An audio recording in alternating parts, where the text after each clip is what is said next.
राजेंकडं त्यांच्या संस्थानाकडं गॅजेटी आहे. एक प्रकारचा पोरांचा आयुष्य भागवण्यासाठी, त्यांचं भविष्य घडवण्यासाठी ती एक प्रकारचा डबा आहे जेवणाचा.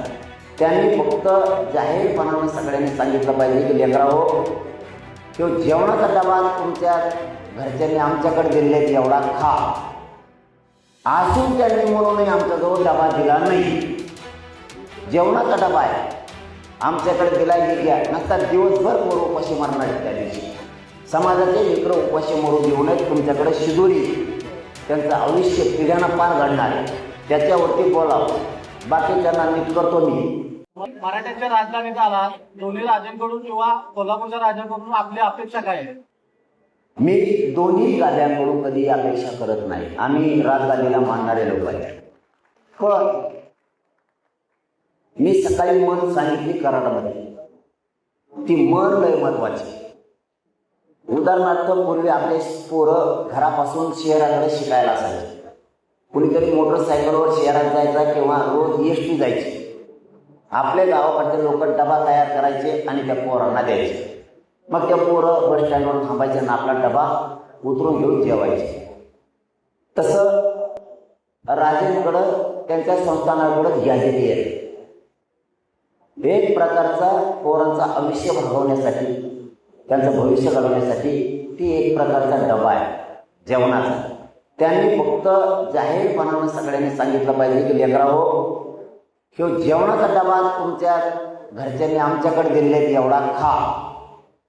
असून त्यांनी म्हणूनही आमच्याजवळ डबा दिला नाही. कारण गॅजेटेड त्यांच्याकडे त्यांच्या पूर्वजांनी समाजासाठी करून ठेवलेलं आहे. ही खूप मोठी शिदोरी. ही फक्त त्यांनी मराठ्यांच्या लेकराला उघडी करून द्यावी की ही शिदोरी लेकराला खा आणि पुढचं आयुष्य भविष्य तुमचं घडवा. हे एवढीच आमच्याकडून आम्हाला अपेक्षा आहे त्यांच्याकडून. बाकी काय लढायला आम्ही खंबीर आहे. पण ते तरी त्यांनी बोलावं दोन्ही गाद्यांनी की हे जेवणाचा डबा आहे आमच्याकडे दिला घ्या, नसता दिवसभर पोरं उपाशी मारणार आहेत. त्या दिवशी समाजाचे लेकरं उपाशी मरू देऊ नयेत. तुमच्याकडे शिदोरी त्यांचं आयुष्य पिढ्यानं पार घडणार आहे, त्याच्यावरती बोलावं. बाकीच्यांना नीट करतो मी. दोघेही भाजपमध्ये असल्यामुळे त्यांच्यावरती शिदोरी. ते भाजपात राहू द्या नाही तर तिकडं शिवसेनेत राहू द्या, त्याचाच विषय नाही. राजगादीशी मी आज नाही म्हणत हे विषय. इथं साताऱ्यात आलं म्हणून नाही बोलत. मी सन्मानच करतो त्या दोन्ही गाद्यांचा पहिल्यापासून. त्यांच्याकडून एखादं चुकीचं झालं तरी बोलत नाही आणि चांगलं झालं तरी पण बोलत. पण अपेक्षा आहे ती बोलू. त्यांच्याकडे जर शिदोरी समाजाच्या भविष्याची, कल्याण होण्याची, तर त्यांनी सांगितलं पाहिजे ही शिदोरी घ्या. सरकारला सांगितलं पाहिजे हे लागू करा, समाजाचं कल्याण होऊ द्या.